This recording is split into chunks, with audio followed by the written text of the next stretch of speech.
mata kine mini kwarjini, kin shiga zuciyata, kin shiga rayuwata, kin zama damuwata, ke ce babbar gawata. Dukkanin dare hakika yana da safiya, dukkan rayuwa akwai ƙarshen ta a duniya.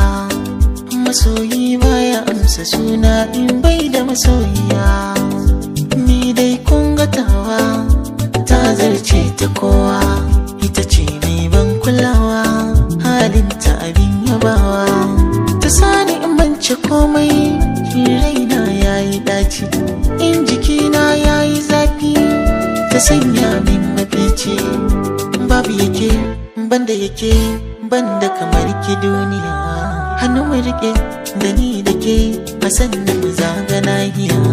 Zan hau dutse da zaunuka da soyayyar ki yar uwa.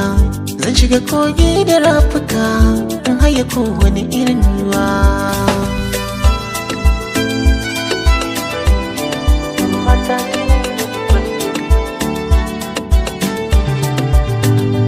Kamar da wasa bin ɗauko, sannan a sannan bin yi ƙarko.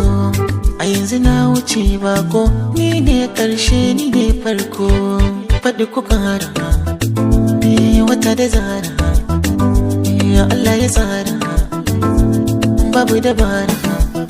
Ni ne mai kare duka, a gare ki in share kuka.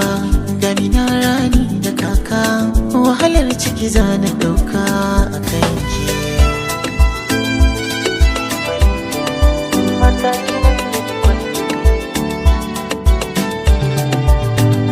Kyawunki ya kai kyawu, a kalle ki dole a kara.